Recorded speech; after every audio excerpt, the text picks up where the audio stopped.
बानू, तुला इंद्राने वश केले आहे. तुला काहीही करून घराची पायरी ओलांडायची नाही हे ध्यानात असू दे.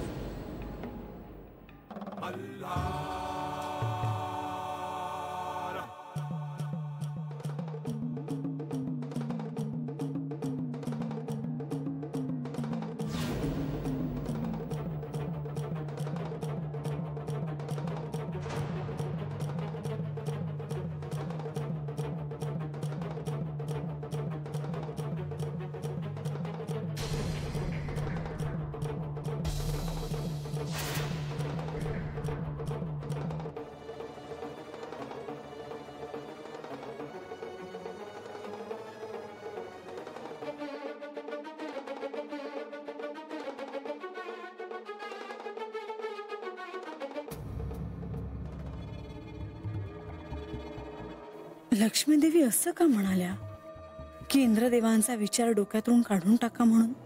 हे इंद्रदेव नक्की आहेत तरी कोण? त्यांच्याकडे अशा काय शक्ती आहेत की त्यांचं भय मी बाळगावं? मुळात हे आश्चर्य आहे की स्वर्गलोकीच्या राजाची कन्या रानावनात राहते आहे. लक्ष्मी देवी काळजीपोटी बोलल्या असतील, पण मला इंद्रदेव हे नक्की काय प्रकरण आहे हे समजून घ्यायलाच हवं.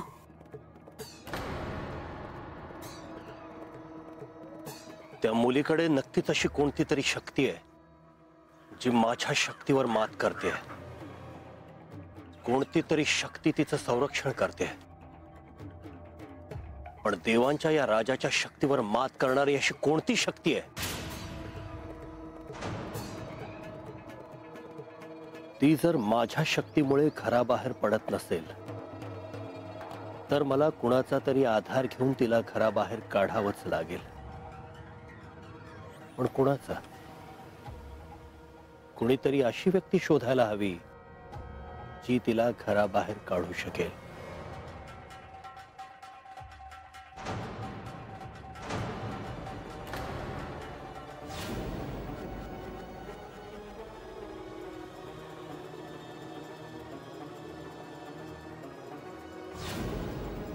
हीच मुलगी माझं कार्य करू शकेल.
बानू, म्हणजे काय झालं वरडाया? अनशी दारात का उभी आहेस? आत ये की. नग, तूच ये बाहेर. नाही, म्या हातच बरी आहे. काय झालं?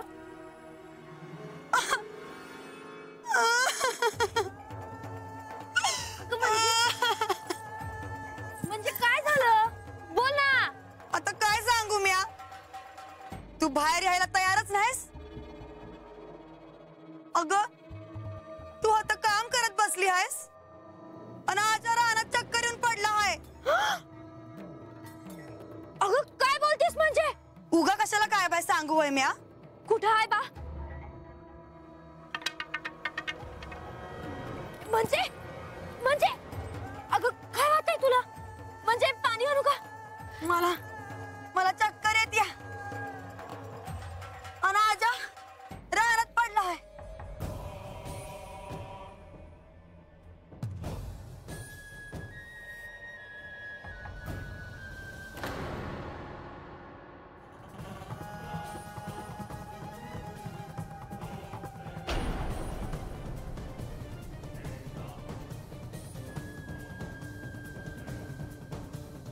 बानू, मी तुला सांगितले होते की घराच्या पायरी बाहेर पाऊल ठेवू नकोस म्हणून. बानू, आता मी तुला कसे समजावू?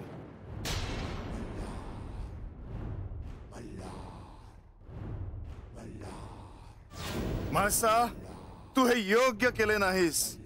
तुझ्या उत्सुकतेपोटी असो किंवा कोणत्याही कारणास्तव असो, पण तू ही गोष्ट इंद्राला सांगायला नको होतीस.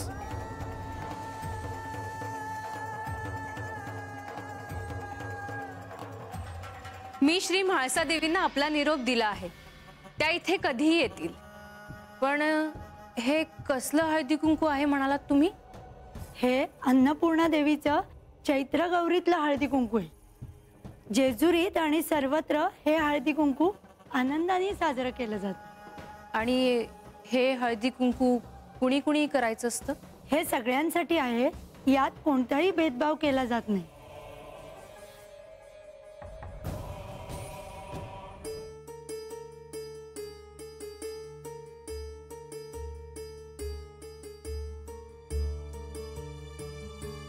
म्हाळसा, या सर्व स्त्रिया जेजुरीतून आल्या आहेत.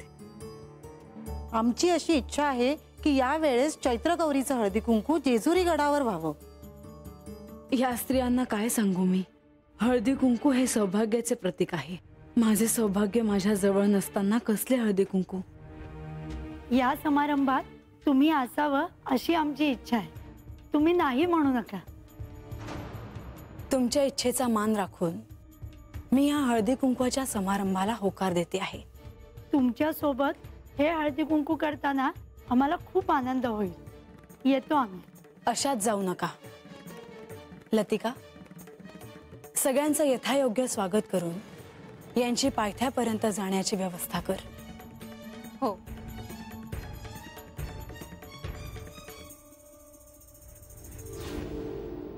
हळदी कुंकवाच्या या समारंभात मला तुमच्याविषयी जर कोणी विचारलं तर मी काय सांगू? तुमच्याविषयी मला कोणी विचारलं तर माझ्या जीवाचं पाणी पाणी होईल. अरे ही बानू घाई घाई न कुठे चालली? अरे चालली असेल कामापायी. नाही नाही, काहीतरी निराळच आहे. बानू, ए बानू, बानू, अगं वाईस थांब की. चाललीच कुठे घाई गडबडीत? बाकडा. बाकडा? अगं पण झालं तरी काय? आबा सांगते नंतरच्या ना. ए पोरी, अरे काय झालं तरी काय म्हणायचं? आजा तर वस्तीवरच आहे. मग पोरगी रानाकडे कशा पायी धावली आहे?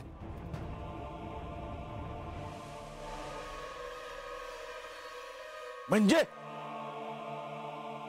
ए म्हणजे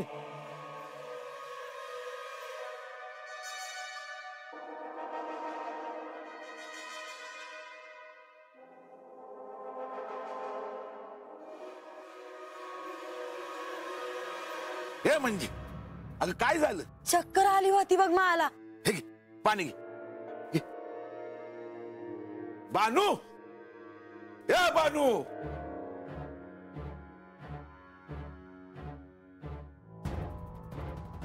हे म्हणजे अगं बानू कुठं आहे? बानू, अगं होय, आत कुठं दिसना ती. मला काय बी आठवना बघ आजा. हा, इतकंच आठवत आहे की ती वस्तीकडे जाताना दिसली मला. हे म्हणजे चल तिला हुडकू, चल. बानू, ए बानू, बानू, बानू, ए बानू. बा, ए बा, ए बा. अरे आबा, अरे बानू दिसली का कुठं? होय, अरे आता रानाकडे जाताना दिसली. हे आजा, ए समजा ठीक आहे ना? वय नाही, त्या जत्रेच्या दिवशी आपल्या हरिभाऊनी बानूच्या जन्माचं गुपित कळल असं भाकड सांगितलं. नंतर न बानू काही दिसलीच नाही. ती आज सर्व रानाकडे जाताना दिसली म्हणून विचारलं. आजा, काळजी घे र बाबा पोरीची. हा, वय वय, चल. ए बा.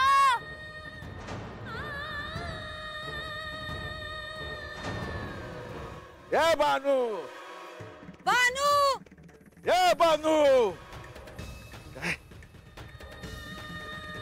बानू ए बानू बानू ए बानू अरे कुठे गेली म्हणायची हा? बानू ए बा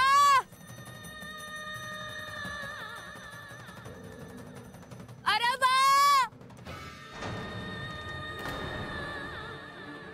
बानू ए बानू काय म्हणावं या पोरीला बानू कुठे गेली म्हणायची बा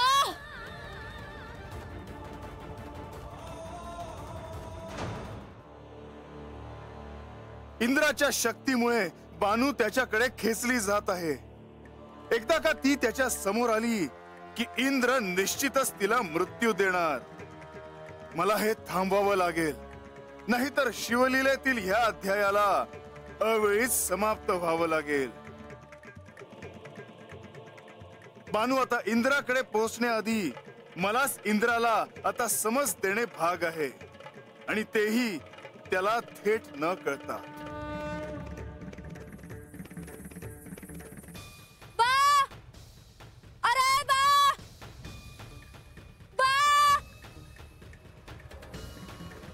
माझी परमनियतीच माझं भाग्य ठरवेल असं तू म्हणाली होतीस.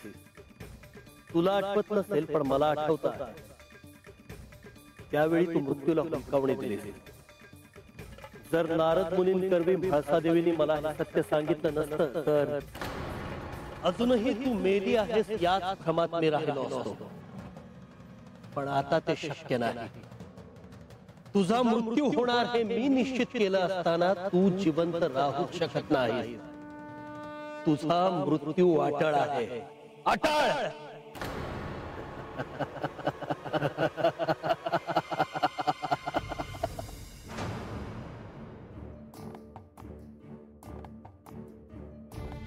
म्हाळसा,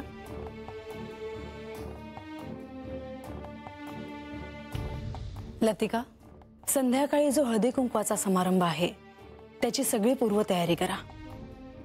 मला याबद्दल फारसं ठाऊक नाही, पण काय काय करायचं आहे? हे हळदी कुंकू अन्नपूर्णा देवीचे आहे, अर्थात चैत्रगौरीची मूर्ती तयार ठेवा. देवीची प्रतिष्ठापना मोठ्या झोपाळ्यावर करायची आहे. तो झोपाळा सुशोभित करा. आणि यासाठी प्रसाद काय करायचा? प्रसाद मोठ्या प्रमाणात आंबे डाळ आणि पन्हा तयार करा. गडावर आणि पायथ्यापर्यंत सगळ्यांना प्रसाद मिळेल अशी व्यवस्था करा. म्हाळसा, आणि त्या बायका म्हणत होत्या की चैत्रगौरी जागवायला लागेल म्हणून. मग त्याचं काय? म्हणजे रात्रभर जागायचं का? तुला अवघड वाटतंय ते? नाही नाही नाही नाही, येते मी.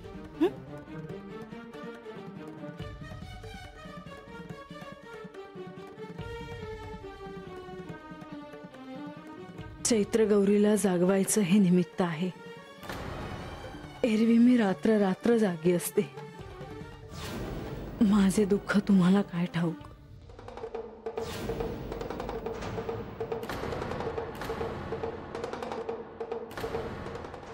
हा आवाज, हे चिन्ह, हे नक्कीच महादेवांच्या आगमनाची चाहूल.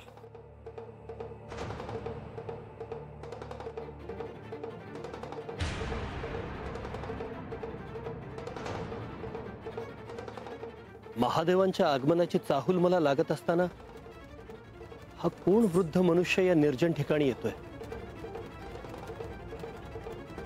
हा तर थेट माझ्याकडेच येतोय.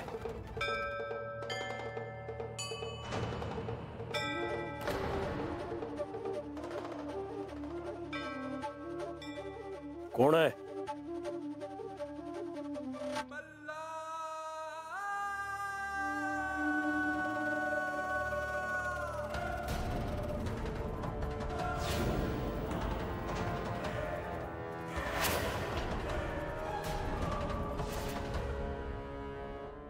इंद्रा, मला ठाऊक आहे की तुला माझ्या येण्याची चाहूल लागली होती.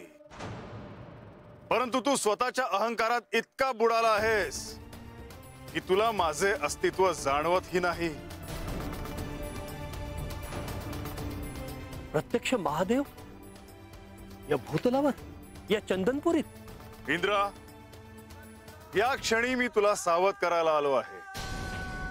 तू तुझ्या कन्येला मृत्यूच्या तोंडी टाकण्याचा प्रयत्न केला होतास. ती माझी भक्त आहे, ती माझी प्रिय भक्त आहे. आणि इंद्रा, तुला चांगलेच ठाऊक आहे की माझ्या कोणत्याही भक्तावर येणाऱ्या संकटाला आणि ते निर्माण करणाऱ्याला मी कधीही क्षमा करत नाही. क्षमा असावी महादेवा, मला ज्ञात नव्हते.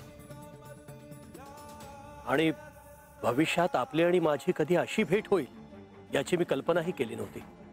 भविष्यात काय घडणार आहे हे मी देखील तुला या क्षणी सांगू शकत नाही. पण ती या क्षणी येथे आल्यास तिची आणि तुझी भेट होणे योग्य नाही. तू कोण आहेस हे तिला कळायच्या आत तू स्वर्गलोकी परत जा.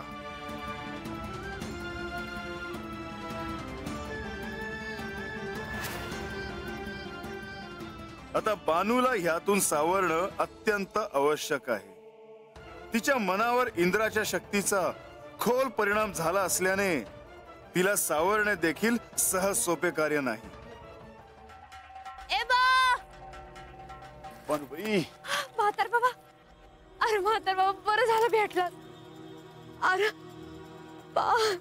बानूबाई, सांभाळ स्वतःला. वाजाला काय बी झालं नाहीये. अरे नाही, मला काय बाय झालं आहे.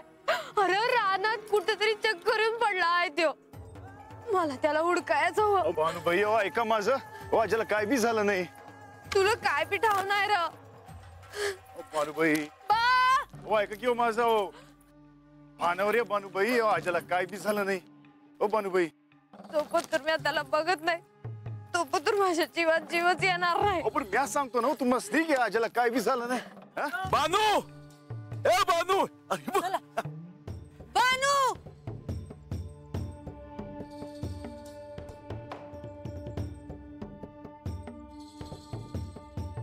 अगं कुठं निघून गेली होती अशी तडकाफड?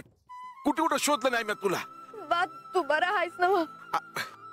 अरे या मंजीने मला काय बाय सांगितलं. अगं मलाच आठवना बघ, मी असं का म्हणले ते. अगं पर चूक झाली बाई, आता काय करू आठवना तर. बानूबाई, आता झालं गेलं विसरून जा.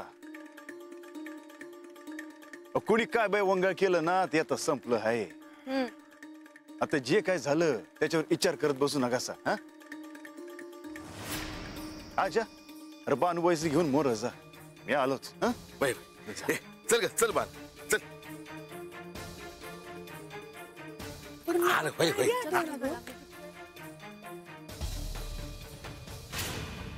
बानू, हे सारं काय सुरू आहे हा प्रश्न निश्चितच तुला अस्वस्थ करत असणार ह्याची मला खात्री आहे. ही तर सुरुवात आहे. बानू, तुझा आणि माझा विवाह होणे ही साधी सोपी गोष्ट नाही. त्यात अनेक अडसर हे येणारच, त्यात अनेक विघ्न ही येणारच. पण मला पार्वतीला दिलेल्या वचनाप्रमाणे या कृतयुगात मी तुला माझी अर्धभार्या होऊ देणार आहे. मग त्यात मला कितीही अडसर आले, कितीही विघ्न आली, तरीही त्यावर मात करायला मी सज्ज आहे.